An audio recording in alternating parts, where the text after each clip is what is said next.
let's talk about the NBA, the deals. It sounds like the 14 deal with Golden State and Detroit and Atlanta and Portland is going to finally happen. But I got to ask you the question surrounding Gary Payton II, GP2's core muscle injury. The Portland medical staff says that they did not, an organization says they did not give Gary Payton II any Toradol shots or pills or tablets or whatever for his pain.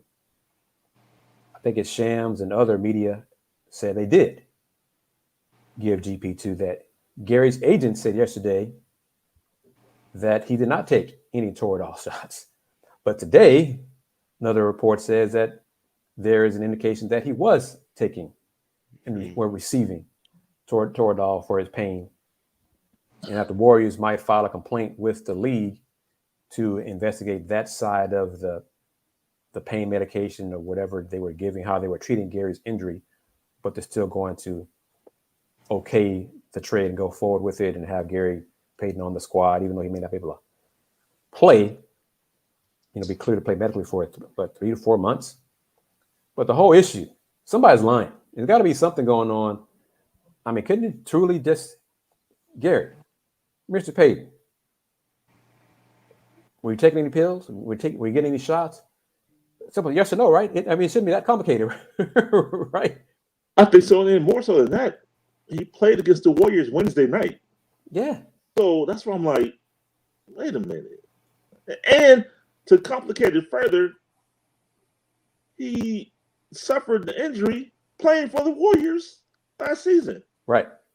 So it goes back to last season when he was a member of the Warriors. So I mean, it's complex all the way around. So yeah, it's wild. Yeah, I mean, he said that the injury's taking longer to heal than they initially thought. He said, there's a quote from him, yeah, I've been playing in pain. I'm gonna thug it out. Come on, man. Come on, thug it out. Toughness. You're getting paid regardless, man. So you gotta thug it out at all or not. If Right. you're in pain, if you're getting shots or medication, that's a problem. Okay, that should be a simple yes or no answer. So, but trade-wise, the Warriors are doing this, one, because they thought he could help them immediately, but also they wanted to lower their luxury tax burden, even though they're making money hand over fist. But still, why pay $180 million in luxury tax if you can only pay 100? That kind of thing. Yeah. But out of all the deals in the last few weeks, which one surprised you the most? Which one do you think will have the biggest impact? I mean, clearly it's got to be the Eric Gordon deal going to the Clippers, right? That just set the NBA on fire. It just turned the NBA upside down, right? Right, Will? Yeah, Andy? Chris, that's the homecoming that everybody in the NBA has got to be shaking in their boots. When you look at the needle move that the Clippers did, and they've got to be favored in the Western Conference. No, in all seriousness, it has to be Kevin Durant to the Phoenix Suns. There's no ifs and or buts. Yeah. I mean, that's the big move. That's the headliner. And that's certainly the most surprising one as well, because I can't remember if it might have been Woj or Shams. I want to say it was Shams, but I'm not entirely too sure. A few days ago, I had reported that Kevin Durant had met with the Brooklyn Nets, and it seemed like they were going to at least ride it through for the rest of the season after the Kyrie Irving trade. And there was a great article output, I believe it was on ESPN Plus, where they kind of talked about the behind the scenes of that trade.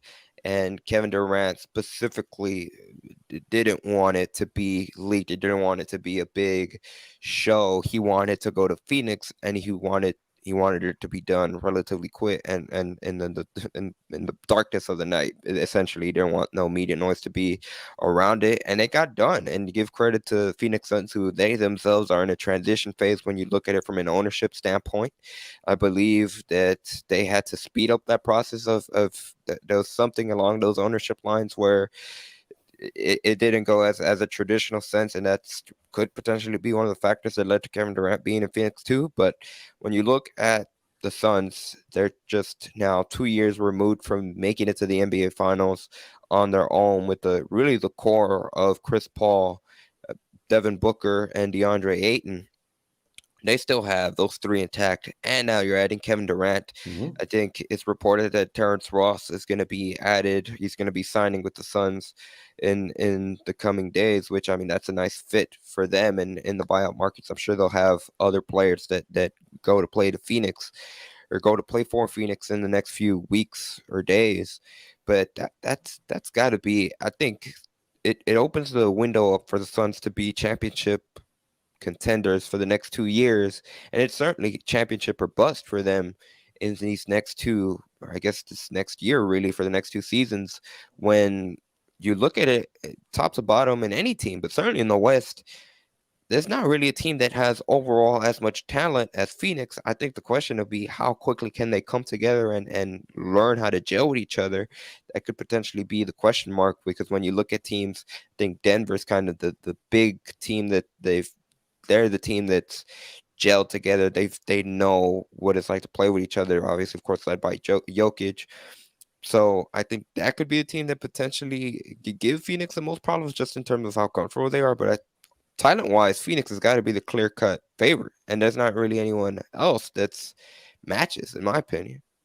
Okay, go ahead, because I think not even you thinking the same thing I'm thinking. But go. One, because my audience asked me this last night on Let's Talk Houston Rockets, so I'm prepared for the discussion now. I picked Phoenix as my team to beat in the West last night. Their starting five is legit. Mm-hmm.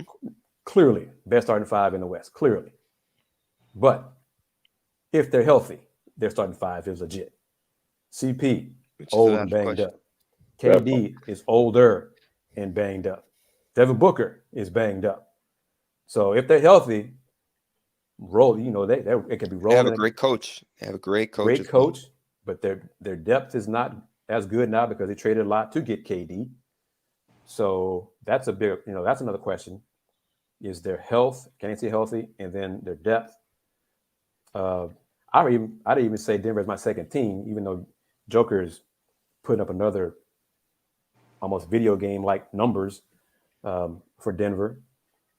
But no one's afraid of Denver, mainly because I agree with that. They haven't done it yet.